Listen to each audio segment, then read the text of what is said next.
Hello, welcome. On this episode, I'm taking a switch track down a lonely spur I've never been to before. But I have this question for you. What would one do if you have a concrete slab floor that's 98 degrees? I'll have the answer for you coming up next on the Baldy Palms Railroad.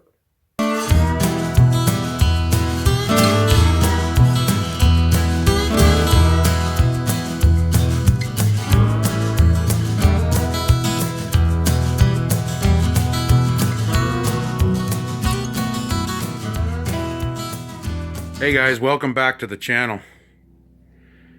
Sorry I haven't been on YouTube for a long time here, but we've had some issues at the house and I'm not working on train track for the moment. I'm working on plumbing. I discovered a couple of hot water leaks in the slab and I am working on replacing with PEX.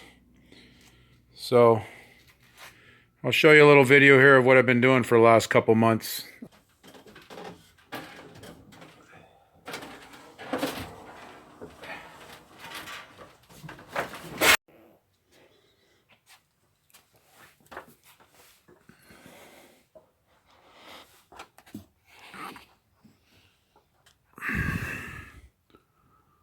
So this is what I've been working on. Replumbing the house. So here's one manifold system. I have another one on the other side of the house for the other side. And these are going to be going down to the new fixtures. All right. So there's my pipe. I'm going to run that out to the bathroom. Over there, down through here, up to this header right here. And that's where my hot water feed comes in.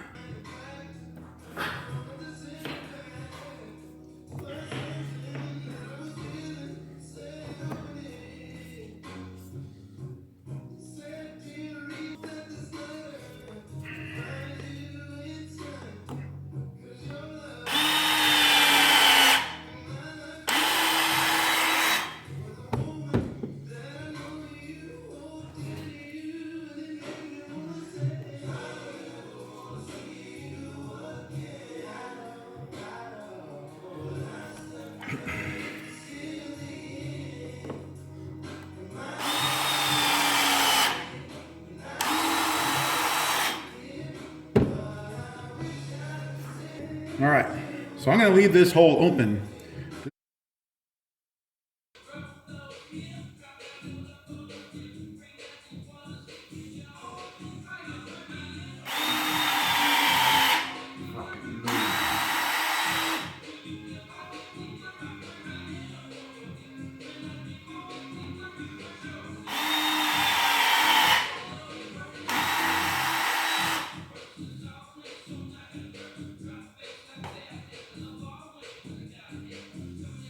I gotta patch that, and then there we go. Okay, so today I installed the ice maker,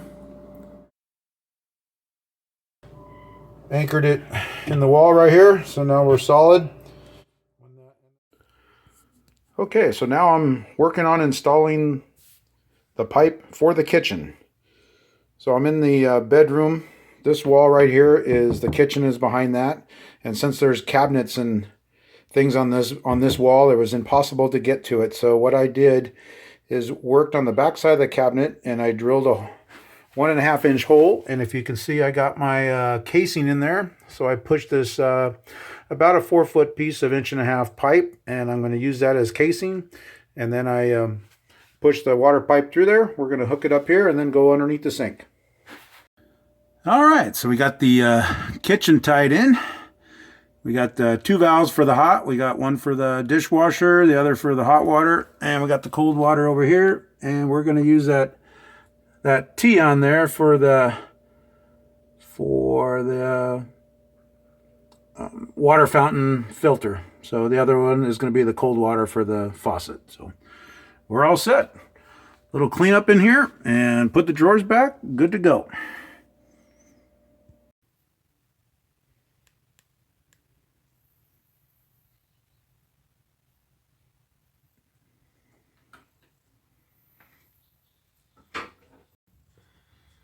All right. I'm going to tie it in right here. This is the water line coming from the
So I ran the main line water up the wall and into the attic. Over here is the tie-in and the split. One part is going to go through the firewall into the attic, and the other one is going to continue to the water heater. Right there's the cold water pipe. See the white one? There's the 1-inch. Now I'm in the attic here, and I'm going to tie the main water line in to the first manifold.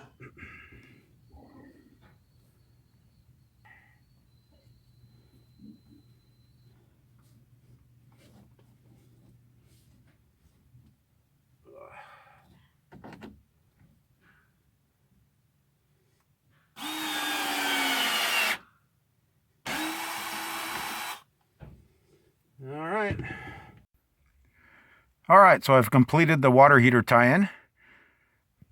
The small line right here, that's the hot water return. This is the main hot water out of the water. All three can isolate the water heater completely.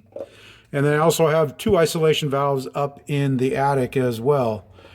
Here I'm tying in the hot water return line that's going to go back to the water heater, where I have a circulation pump that will circulate the water along the hot water trunk line.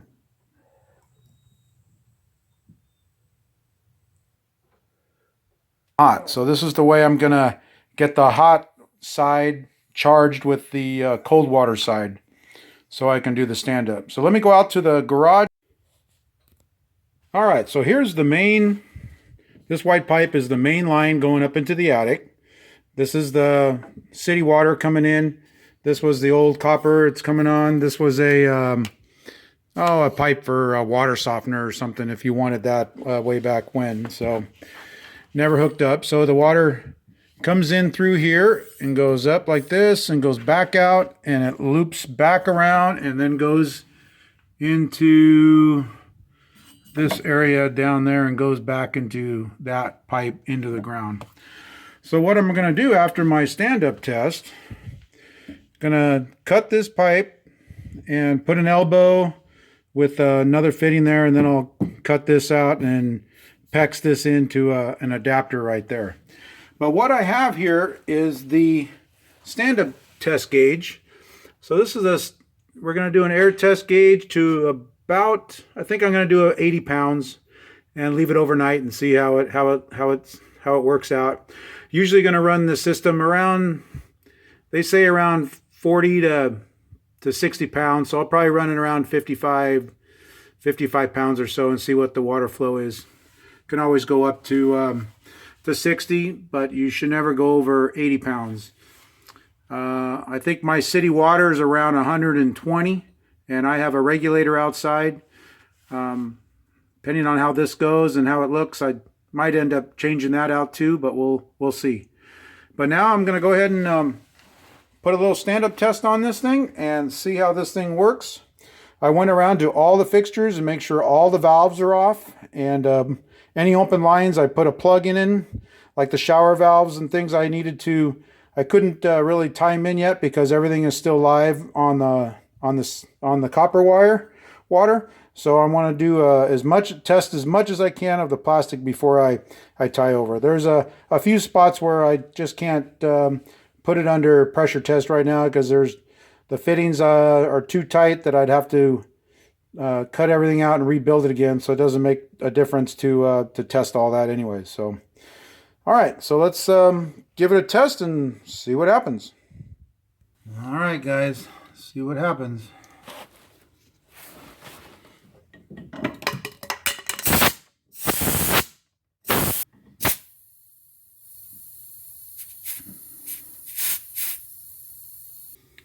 So I can see that the pipe is dropping a little bit. I have to go look around. I think I left something open. So I'll be right back.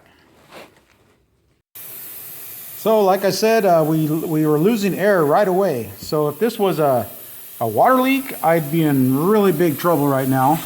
But right now, if you can tell, I completely forgot to tighten this fitting. So it is blowing. You can probably hear it. So that is blowing really good.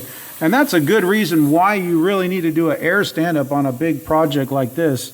You want to make sure that you caught everything, because once you turn the water on, this would have been a big leak, water leak.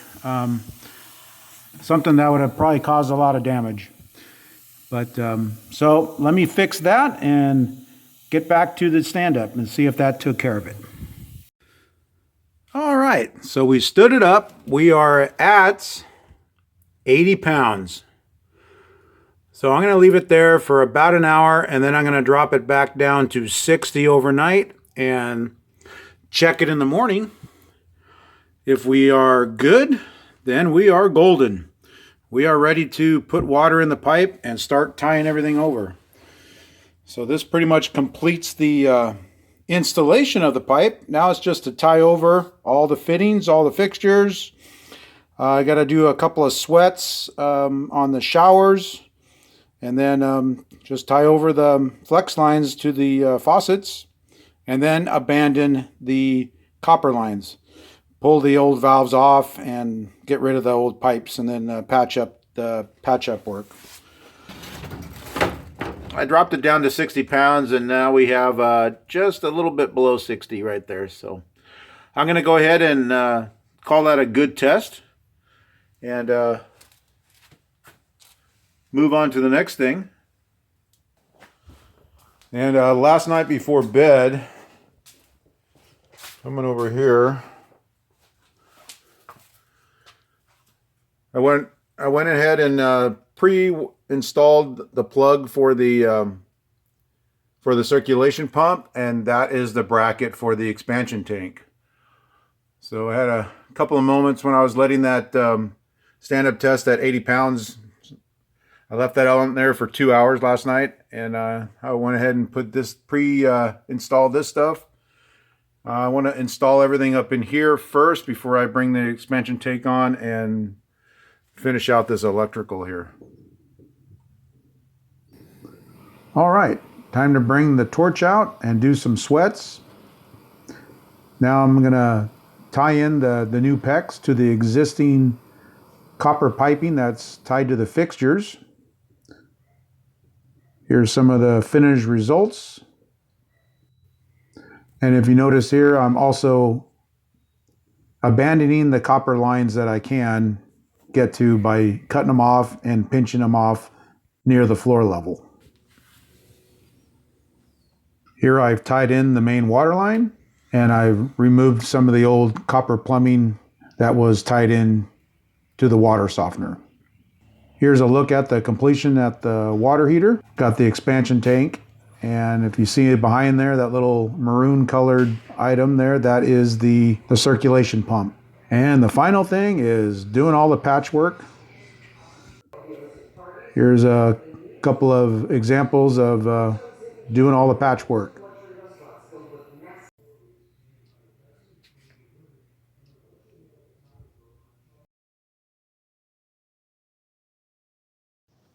Hey guys, so we're back up here in the attic. We're almost done with the repiping of the PEX. So right now I'm installing the insulation on the hot wire. And that wraps it up. If you stayed with me this far, hats off to you. Thank you very much. I appreciate it. But with the repipe behind us, now it's time for some trains. I have several videos in production on the layout and other subsequent projects that I have to do with the layout, all coming up. So if you like this content and like the channel, and you're new to the channel, please click the subscribe button and click that icon for the bell to be notified of new and upcoming episodes. Check out some of my other videos like here and here, and I'll see you next time.